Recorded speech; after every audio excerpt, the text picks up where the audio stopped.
My guest single-handedly upset the leadership of the Wampanoag Tribal Council with his investigative reporting on their former chairman.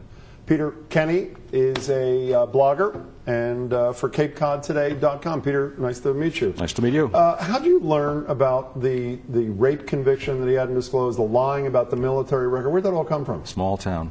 No, I read a piece in the London Day that appeared 2 or 3 days before I started. Actually, I had written just prior to the town meeting in Middleborough. Things just didn't sound right, and for 4 or 5 years I had been hearing from people, friends who are either in or close to the tribe. They just weren't satisfied with Glenn Marshall. There was at least the appearance that he was living a lot better than members of the tribe, although he was flat broke when he first broke into tribal politics. So some of the things that he had claimed in the interview piece in the New London Day just didn't add up. 5 Purple Hearts didn't add up, the 3 combat tours, the whole deal. And when I started, I mean, it's a fairly simple matter to track some of these things. It's public record. I went online to the directory of Silver Star recipients from the Marine Corps in Vietnam, and his name wasn't there. Good place to go. I called a fellow in Colorado who was responsible for that directory, and he took the ball and ran with it, and I got a phone call from him about 12 hours later and said, guess what we have? Then the house came tumbling down. Yeah. Speaking of financial improprieties, the FBI, we learned this weekend, is looking into the finances, how some of the would-be developer finances that got into the hands of the leadership of the tribe, what happened to them. The conventional wisdom is that Glenn Marshall is the sole focus of this investigation. Do you have any reason to believe that it goes beyond Marshall? Well, I got a call today from somebody who says that several members of the tribe saw Sean Hendricks, who was number 2 and is now the chairman, removing some rather pricey toys from his house on Saturday. He lives right on a main street, right through the heart of what everybody calls Indian country. He lives on Great Neck Road in Mashpee. And I mean, doing this in broad daylight is kind of dumb, and that doesn't surprise a lot of people. You wrote over the weekend that you thought he might even step down over the weekend. Yeah, on Friday he had indicated to people at the tribal council that he just didn't want to play. He just didn't want to be part of this.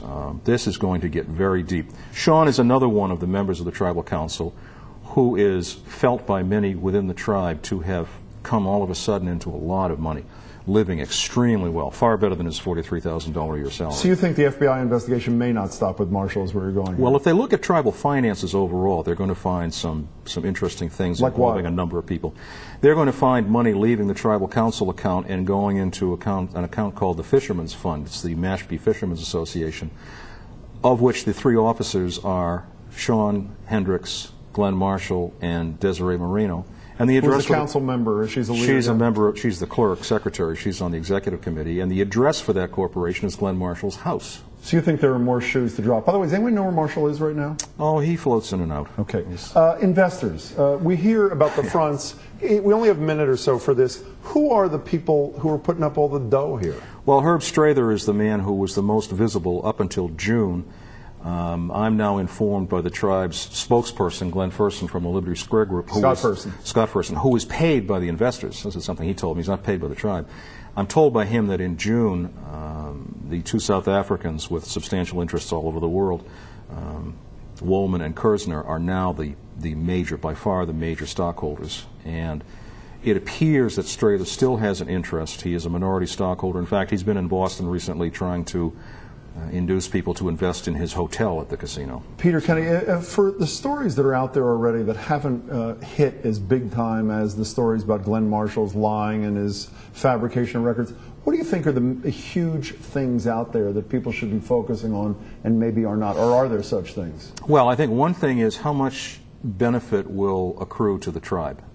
And so far as we know, Marshall has only quoted a figure of about $12,000 per year per member of the tribe in the first year, and no number thereafter. Is any of that in writing, or are these just... Well, it was in the Boston Globe. But no, I don't mean that. I mean, is there anything in writing in terms of how the ultimate revenue will be divided amongst the tribe? If there is anything in writing, the tribe have never seen it. He's been very good at keeping those things secret from the Indians. Only 15 seconds left. What's the next shoe that's going to drop in a Peter Kenney blog?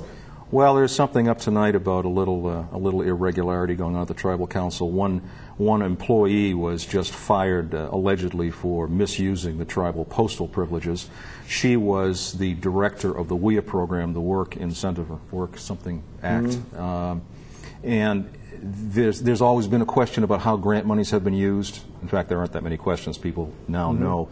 So I think that what we'll see is an unfolding of a misappropriation, misuse of funds within the Tribal Council, and I think we're going to see some enormously powerful economic interests just buying the Tribal Council.